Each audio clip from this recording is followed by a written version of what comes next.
ಸರ್ಕಾರಕ್ಕೆ, ಕೇಂದ್ರ ಬಿಜೆಪಿಯ ಸರ್ಕಾರಕ್ಕೆ down down BJP, down down BJP, ಧಿಕ್ಕಾರ ಧಿಕ್ಕಾರ ಬಿಜೆಪಿಗೆ ಧಿಕ್ಕಾರ. Go back go back governor go back, go back go back governor go back, go back go back governor go back. ಇದೆಲ್ಲ ಗೊತ್ತಿದ್ದಂಗೆ ಈ ಪ್ರತಿಭಟನೆ ಇಡೀ ರಾಜ್ಯದಲ್ಲಿ ಕಾಂಗ್ರೆಸ್ ಪಕ್ಷ ವತಿಯಿಂದ ಪ್ರತಿಭಟನೆಯನ್ನ ನಾವು ಹಮ್ಮಿಕೊಂಡಿದ್ದೀವಿ. ಏನು ಪ್ರಾಸಿಕ್ಯೂಷನ್ ಇವತ್ತು ಮಾನ್ಯ ರಾಜ್ಪಾಲ್ ಇವತ್ತು ಪ್ರಾಸಿಕ್ಯೂಷನ್ ಅನ್ನ ಒಬ್ಬ ಪ್ರೈವೇಟ್ ಕಂಪನಿ ದೂರ ಮೇಲೆ ಪ್ರಾಸಿಕ್ಯೂಷನ್ ಅಂತ ಕೊಟ್ಟಿದ್ದಾರೆ. ಅದು ಹಿನ್ನೆಲೆಯಲ್ಲಿ ನಾವು ಇಡೀ ರಾಜ್ಯದಲ್ಲಿ ಪ್ರತಿಭಟನೆಯನ್ನ ಹಮ್ಮಿಕೊಂಡಿರೋದು. ತಮಗೆಲ್ಲ ಗೊತ್ತಿದ್ದಂಗೆ ಇದು ಮನೆ ಮುಖ್ಯಮಂತ್ರಿ ಪಾತ್ರ ಏನೇನು ಇಲ್ಲ.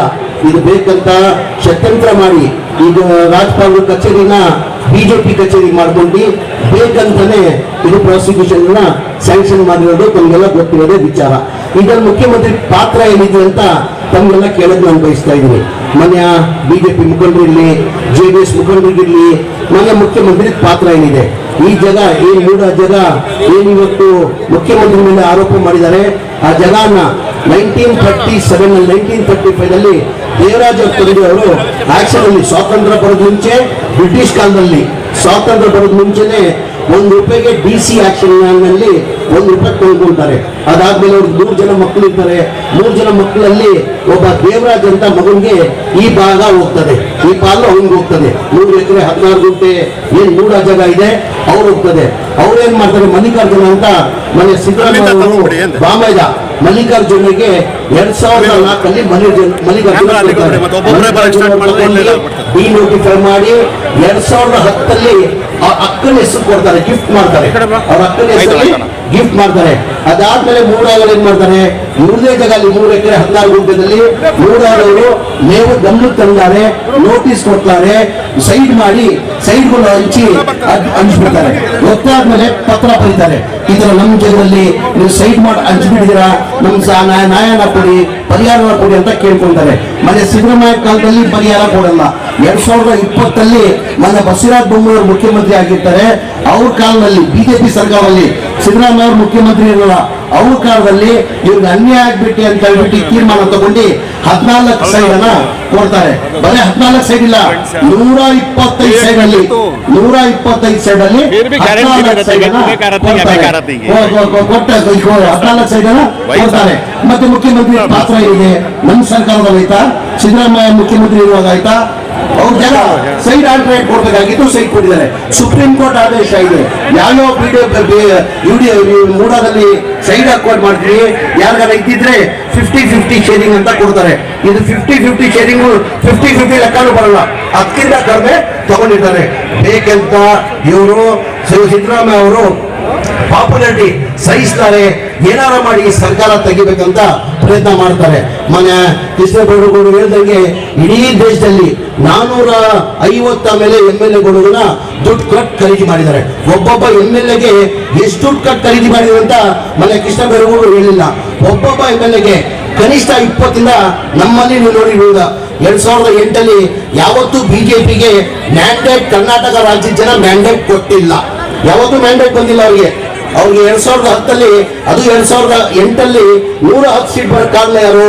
ಇದೇ ಕುಮಾರಸ್ವಾಮಿ ಅವರು. ಕುಮಾರಸ್ವಾಮಿ ಅವರು 2020 ಅಂತ ಹೇಳ್ಬಿಟ್ಟು ಕುಮಾರಸ್ವಾಮಿ 20 ತಿಂಗಳು ಆದ್ಮೇಲೆ ಕುಮಾರಸ್ವಾಮಿ ಅವರು ಯಡಿಯೂರಪ್ಪನಿಗೆ ಬಿಟ್ಕೊಡ್ಬೇಕಾಗಿತ್ತು. ಯಡಿಯೂರಪ್ಪನ ಬಿಟ್ಕೊಟ್ಟಿಲ್ಲ ಕಾರಣಕ್ಕೆ ರಾಜ್ಯದಲ್ಲಿ ಒಂದು ಮೆಸೇಜ್ ಹೋಯ್ತು, ಇಲ್ಲಪ್ಪ ಜನತಾದಳ ಇವ್ರಿಗೆ ಅನ್ಯಾಯ ಮಾಡಿದ್ದಾರೆ, ಇವ್ರು ನ್ಯಾಯ ಕೊಡ್ಬೇಕು ಅಂತ ಹೇಳ್ಬಿಟ್ಟು, ಇವ್ರಿಗೆ ಅನ್ಯಾಯ ಆಗಿದೆ ಅಂತ ಹೇಳ್ಬಿಟ್ಟು ಇಡೀ ರಾಜ್ಯದಲ್ಲಿ ಒಂಥರ ಸಿಂಪತಿ ಹೋಯ್ತು. ಆ ಸಿಂಪತಿಯಲ್ಲಿ ಎಷ್ಟು ಗೆದ್ದಿದ್ದು? 110 ಸೀಟ್ ಗೆದ್ದಿದ್ದವರು. ಮ್ಯಾಜಿಕ್ ನಂಬರ್ ಅವ್ರಿಗೆ 113 ಬಂದಿಲ್ಲ, ಯಾವತ್ತೂ ಜನ ಮ್ಯಾಂಡೇಟ್ ಕೊಟ್ಟಿಲ್ಲ. ಆಪರೇಷನ್ ಕಮಲ ಮುಖಾಂತರ ಅವ್ರ ಸರ್ಕಾರನ ರಕ್ಷಣೆ ಮಾಡಿದ್ರು. ಇವತ್ತು ಏನ್ ನಮ್ಮ ಮೇಲೆ ಇದು ನ್ಯಾಯಬದ್ಧ ಆಗಿರೋದು ಮೂಡಾದ್ರು ಏನ್ ಮಾಡಿ ಮುಖ್ಯಮಂತ್ರಿಗಳು ಇವ್ರ ಮೇಲೆ ಆರೋಪ ಮಾಡ್ತಾ ಇದ್ರ, ಅದು ನ್ಯಾಯಬದ್ಧ ಆಗಿರೋದು ಯಾವುದು ಇದರಲ್ಲಿ ಮುಖ್ಯಮಂತ್ರಿ ಪಾತ್ರ ಇಲ್ಲ. 2008 ಏನ್ ರಾಜ್ಯ ಜನ 110 ಸೀಟ್ ಇವ್ರನ್ನ ಇಲ್ಲ, ನಾವು ಜನತಾದಳ ಸರ್ಕಾರ ನೋಡಾಗಿದೆ, ಬಹಳ ಸತಿ ಕಾಂಗ್ರೆಸ್ ಸರ್ಕಾರ ನೋಡಾಗಿದೆ, ಎಲ್ಲರಿಗಿಂತ ಹೆಚ್ಚಾಗಿ ಒಳ್ಳೆ ಸರ್ಕಾರ ಕೊಡ್ಬೋದಂತ ಜನ ನಿರೀಕ್ಷೆ ಇಟ್ಕೊಂಡು 110 ಸೀಟ್ ಗೆದ್ರು, ಆಪರೇಷನ್ ಕಮಲ ಮಾಡ್ಕೊಂಡು ಸರ್ಕಾರನ ರಚನೆ ಮಾಡಿದ್ರು. ಇವತ್ತು ನಮ್ಮ ಮೇಲೆ ಏನ್ ಆರೋಪ ಮಾಡ್ತಾರೆ ವಿಜೇಂದ್ರ ಅವ್ರಿಗೆ ನೇರವಾಗಿ ಕೇಳಕ್ ಬಯಸ್ತಾ ಇದ್ದೀನಿ. ಇವತ್ತು ಏನ್ ಪಾತ್ರ ಇಲ್ಲ ಅದಲ್ಲಿ ನಮ್ಮ ಮೇಲೆ ತಾವು ಆರೋಪ ಮಾಡ್ತಾ ಇದ್ದಿಲ್ಲ. ವಿಜೇಂದ್ರ ಅವರೇ, ಇಡೀ ದೇಶದಲ್ಲಿ ಯಾರಾನ ಮುಖ್ಯಮಂತ್ರಿ ಸ್ಥಾನದಲ್ಲಿ ಮಾಡ್ಕೊಂಡು ಜೈಲಿನ ಅವಕಾಶ ಅಂದ್ರೆ ನಿಮ್ಮ ಅಪ್ಪಾಜಿ ಯಡಿಯೂರಪ್ಪ ಅವರೊಬ್ಬರೇ ಅಲ್ಲ, ಅದ್ರ ಜೊತೆಯಲ್ಲಿ 9 ಜನ ಮಂತ್ರಿಗಳು ಜೈಲು ಹೋಗಿರೋದು. 9 ಜನ ಮಂತ್ರಿಗಳು ಜೈಲು ಹೋಗಿರೋದು. ಇವತ್ತು ನಮ್ಮ ಮೇಲೆ ಹೇಳ್ತಾ ಇದ್ರ ಇಷ್ಟೇ ಇವ್ರು ಏನಕ್ಕೆ ಸಹಿಸಕ್ ಆಗ್ತಾ ಇಲ್ಲ ಅಂದ್ರೆ, ಇವತ್ತು ನಾವು ಅಲ್ಲಿ 5 ಗ್ಯಾರಂಟಿ ಇವ್ರೇನು ನಿರೀಕ್ಷೆ ಇಟ್ಟಿರಲಿಲ್ಲ. ಈ 5 ಗ್ಯಾರಂಟಿಯನ್ನ ಲಾಗು ಮಾಡ್ತಾರೆ, ಬರೀ ಚುನಾವಣೆ ಘೋಷಣೆ ಮಾಡಿರೋದು ಇವರು. ಈ 5 ಗ್ಯಾರಂಟಿಯನ್ನ ಲಾಗು ಮಾಡೋಕ್ಕಾಗಲ್ಲ. ಈ 5 ಗ್ಯಾರಂಟಿಯನ್ನ ಲಾಗು ಮಾಡ್ಬೇಕಾದ್ರೆ ಕನಿಷ್ಠ 55,000 ಇಂದ 60,000 ಕೋಟಿ ಆಗ್ತದೆ. ಈ 5 ಗ್ಯಾರಂಟಿ ಲಾಗು ಮಾಡಕ್ ಆಗಲ್ಲ ಅಂದ್ರು. ನಮ್ಮ ಸರ್ಕಾರ ಬಂದು 1 ತಿಂಗಳಲ್ಲೇ ಈ 5 ಗ್ಯಾರಂಟಿನ ಲಾಗು ಮಾಡಿದ್ವಿ. ಅದು ನಿರೀಕ್ಷೆ ಇಟ್ಟಿರಲಿಲ್ಲ. ನಾವು ಲಾಗು ಮಾಡ್ತೀವಿ ಅಂತ ನಾವು ನಿರೀಕ್ಷೆ ಇಟ್ಟಿರಲಿಲ್ಲ. ಲೋಕಸಭಾ ಚುನಾವಣೆಯಲ್ಲಿ ಮನೆ ವಿಜೇಂದ್ರ ಅವ್ರಿಗೆ ಬಿಜೆಪಿ ಅವ್ರಿಗೆ ಹೇಳಕ್ ಬೈತಾ ಇದ್ದೀನಿ, ಲೋಕಸಭಾ ಚುನಾವಣೆಯಲ್ಲಿ ನಾವು ನಿರೀಕ್ಷೆ ಇಟ್ಟಿದ್ವಿ 18ರಿಂದ 20 ಸೀಟ್ ಗೆಲ್ತೀವಿ ಅಂತ ನಾವು ನಿರೀಕ್ಷೆ ಇಟ್ಕೊಂಡಿದ್ದೀವಿ. ನಿರೀಕ್ಷೆ ತಕ್ಕಂಗೆ ನಮ್ಮ ರಿಸಲ್ಟ್ ಬಂದಿಲ್ಲ. ನಾವು ಒಂದಿದ್ದು 9 ಗೆದ್ವಿ. ಆದ್ರೆ ನಾವು ಪರ್ಸೆಂಟೇಜ್ ನೋಡ್ಕೊಂಡ್ರೆ 9 ಗೆದ್ದಿರ್ಬೋದು. 2019 ಏನ್ ಪರ್ಸೆಂಟೇಜ್ ಬಂದಿತ್ತು ಅದಕ್ಕಿಂತ 10% ನಮ್ಗೆ ಜಾಸ್ತಿ ಮತ ಬಂದಿದೆ. 10% ಜಾಸ್ತಿ ಮತ ಬಂದಿದೆ. ಬಹಳ ಜನ ಮುಖಂಡರುಗಳು ಬಂದಿ ಅಂದ್ರು ಮುಖ್ಯಮಂತ್ರಿಗೆ, ಉಪಮುಖ್ಯಮಂತ್ರಿಗೆ, ಇಲ್ಲ ಸರ್ ಈ ಗ್ಯಾರಂಟಿಗಳು ಏನೇನು ಉಪಯೋಗ ಆಗಲಿಲ್ಲ, ಈ ಗ್ಯಾರಂಟಿಯನ್ನ ತೆಗ್ದಾಕಿ ಅಂದ್ರು. ಮನೆ ಉಪಮುಖ್ಯಮಂತ್ರಿಗಳು ಒಂದೇ ಮಾತಂದ್ರಿ, ಈ ಗ್ಯಾರಂಟಿಯನ್ನು ನಾವು ಕೊಟ್ಟಿರೋದು ರಾಜಕೀಯ ಲಾಭಕ್ಕೋಸ್ಕರ ಇಲ್ಲ, ಬಡವ್ರಿಗೆ ಒಳ್ಳೇದಾಗಿ ಅಂತ ಕೊಟ್ಟಿರೋದು. ಕಾಂಗ್ರೆಸ್ ಸರ್ಕಾರ ಯಾವತ್ತವರೆಗೂ ಅಧಿಕಾರದಲ್ಲಿರ್ತದೆ ಈ ಗ್ಯಾರಂಟಿಗಳು ನಿಲ್ಲಿಸೋದು ಪ್ರಶ್ನೆನೇ ಬರಲ್ಲ ಅಂದ್ರು. ಅಂದ್ರೆ ಕಾಂಗ್ರೆಸ್ ಪಕ್ಷ ದಯಮಾಡಿ ಇದೆಲ್ಲ ರಾಜ್ಯ ಜನ ತಾವು ಅರ್ಥ ಮಾಡ್ಕೊಳ್ಬೇಕು. ಮೊನ್ನೆ ರಾಜ್ಯಪಾಲರಿಗೆ ಮಾಧ್ಯಮ ಮುಖಾಂತರ ಒಂದು ಮಾತಾಡಕ್ಕೆ ಬರ್ತಾ ಇದೀನಿ. ಏನಂತ ಯಾವ ದೂರ ಮೇಲೆ ನೀವು ತಗೊಂಡಿದ್ದೀರಾ? ಹೋದ ತಿಂಗಳು ಜುಲೈನಲ್ಲಿ 26ನೇ ತಾರೀಕು ಒಂದು ಪ್ರೈವೇಟ್ ಕಂಪ್ಲೇಂಟ್ ಅಬ್ರಾಹಿಂ ಅವನು 26ನೇ ತಾರೀಕಿಗೆ ಬಂದು ತಮ್ಮ ದೂರು ಕೊಡ್ತೀರಾ, ಅದೇ ದಿನ ಸಾಯಂಕಾಲ ಮಾಡಲ್ಲ ಇಷ್ಟೆಲ್ಲ ನೋಡ್ಬೇಕಾನೆ, ಸ್ಟಡಿ ಮಾಡಬೇಕು, ಓದ್ಬೇಕು, ಕನಿಷ್ಠ 3-4 ದಿನ ಆಗ್ತದೆ. 26ನೇ ತಾರೀಕಿಗೆ ದೂರು ಬರ್ತದೆ, ಸಾಯಂಕಾಲ ಸಿಂಗ್ ಮುಖ್ಯಮಂತ್ರಿಗೆ ನೋಟಿಸ್ ಕಳಿಸಿದ್ದಾರೆ. ಅದಕ್ಕಿಂತ ಮುಂಚೆ ಇದೇ ಇಬ್ರಾಹಿಂ ಅವರು ಏನ್ 26ನೇ ತಾರೀಕು ಜುಲೈಯಲ್ಲಿ ಏನ್ ರಾಜ್ಯಪಾಲರಿಗೆ ದೂರು ಕೊಡ್ತಾರೆ, ಅದಕ್ಕಿಂತ ಮುಂಚೆ ಮೈಸೂರಲ್ಲಿ ಲೋಕಾಯುಕ್ತ 15 ದಿನ ಹಿಂದೆ ಅವ್ರು ಕಂಪ್ಲೇಂಟ್ ಕೊಟ್ಟಿದ್ದಾರೆ. ಅದು ಎಫ್ಐಆರ್ ಆಗಿರಲ್ಲ. ಒಂದೇ ದಿನಕ್ಕೆ ತಾವೆಲ್ಲ ಮಾಧ್ಯಮದವರು ಅರ್ಥ ಮಾಡ್ಕೊಳ್ಬೇಕಾಗ್ತದೆ.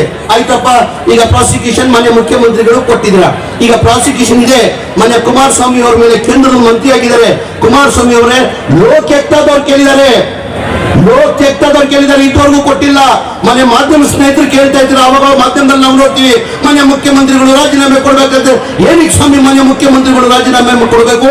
ಕೇಂದ್ರದಲ್ಲಿ ಮಂತ್ರಿಯಾಗಿರೋ ಕುಮಾರಸ್ವಾಮಿ ಮೇಲೆ ಲೋಕಾಯುಕ್ತ ಅವ್ರು ಕೇಳಿದಕ್ಕೆ ಪರ್ಮಿಷನ್ ಕೊಡಲ್ಲ. 4 ಜನ ಮಂತ್ರಿ ಮೇಲೆ ಇದೆ, ಮಾಜಿ ಮಂತ್ರಿಗಳ ಮೇಲೆ ಕೇಳ್ತಾರೆ, ಜನಾರ್ದನ್ ರೆಡ್ಡಿ ಬಗ್ಗೆ ಕೇಳ್ತಾರೆ, ಶಶಿಕಲಾ ಜೊಲ್ಲೆ ಬಗ್ಗೆ ಕೇಳ್ತಾರೆ. ಅವ್ರಿಗೆಲ್ಲ ಯಾರಿಗೂ ಸ್ಯಾಂಕ್ಷನ್ ಕೊಡಲ್ಲ, ಮನೆ ಮುಖ್ಯಮಂತ್ರಿಗಳು ಕೊಡ್ತಾರೆ. ದಯಮಾಡಿ ರಾಜ್ಯದ ಜನ ಅರ್ಥ ಮಾಡ್ಕೊಳ್ಬೇಕಾಗ್ತದೆ. ಈ ಬಿಜೆಪಿಯವರು ಬೇಕಂತ ನಾವು ಒಳ್ಳೆ ಕೊಡ್ತಾರೆ ಸರ್ಕಾರ, ಅವ್ರು ಸಹಿಸಕ್ ಸಾಧ್ಯ ಆಗ್ತಲ್ಲ. ಆಮೇಲೆ ಮಾನ್ಯ ಸಿದ್ದರಾಮಯ್ಯ ಅವರು ಪಾಪ್ಯುಲಾರಿಟಿ ಸಹಿಸಕ್ ಸಾಧ್ಯ ಆಗ್ತಲ್ಲ.